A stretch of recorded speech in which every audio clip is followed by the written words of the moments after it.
So I recently picked up this plugin. A little bit of background about me. I live in a high rise in downtown Seattle.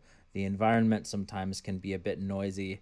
And in the pandemic, the studios are not necessarily open. It's not necessarily safe to do that. And so I had to record in my place. A few things can be problematic in my place. Number one, I have a laptop that has a fan. Number two, there's an air conditioning unit that's going all the time. Number three, there's noise and sirens outside. So I have to solve this with a combination of approaches. The first thing is that I need a dynamic cardioid microphone that is noise reducing, and it's more focused in the direction of where my voice is.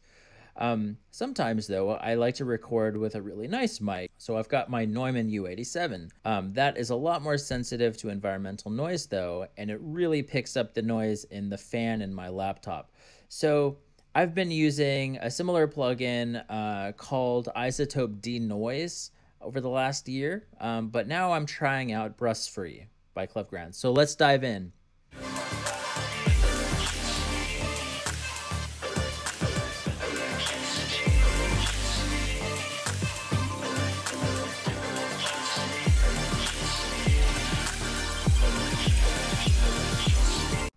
So here I've got a vocal of me talking. Two, I'm singing close to the mic. I'm singing close to the mic. Now I'm inside of the room. I'm inside of the room and I'm looking around. I'm looking around.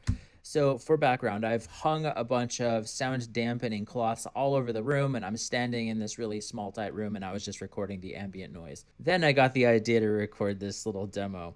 So I'm going to go ahead and I'm going to use Pro Q3 by FabFilter to just like analyze the signal. Check 1, 2, I'm singing close to the mic. I'm singing close to the mic. Now I'm inside of the room. I'm inside of the room and I'm looking around. So this does not have Brusfri on it. So let's go ahead and load a new instance of Brusfri. So the first thing you got to do with Brusfri is actually kind of like zero it out. So you click the ear icon. So let's go ahead and add this here. So here's before and after just with the ambient noise.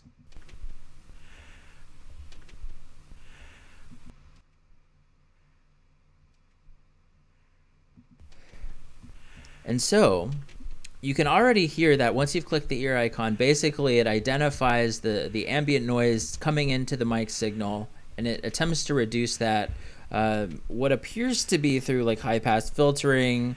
I'm not sure what this is. Boosts high frequencies. Okay, and then over here we have attack threshold release. So this is basically like how loud does the noise have to be before it catches it, and does it kick in really fast? Or is it kicking in slowly, and does it release quickly or slowly? This is basically like a compressor. So here it is, and I'm gonna just let it play with my voice. Singing close to the mic. Check 1. Singing close to the mic. Now I'm inside of the room. I'm inside of the room, and I'm looking around. I'm looking around. I'm walking out of the room now. Cool. So you've probably noticed that I've got two little signals showing here. So what I've done is actually copy and pasted the signal into two separate channels, and this one has Brusfri enabled on it, and the other one does not. And then using FabFilter's Pro Q3 and their sidechain functionality, and actually see the two signals overlaid on top of each other in real time. So that looks like this. Check 1, 2, I'm singing close to the mic. I'm singing close to the mic. Now I'm inside of the room. The red one is audio 2. So we can actually see the difference in what happens to the high end when you play them. So I'm going to just... Check 1, 2, I'm singing close to the mic. I'm singing close to the mic. Now I'm inside of the room. I'm inside of the room, and I'm looking around. I'm looking around. Notice how around here... This seems to be a bit more pronounced in the gray signal, but this whole area is turned down a little bit. I believe that is the result of reducing the noise, the environmental noise, using Brusfri. So now let's go over here. So this is the noise floor. The gray is signal 1, and the red is signal 2.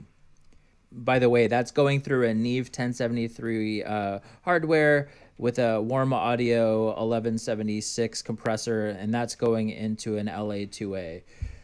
Both of these are.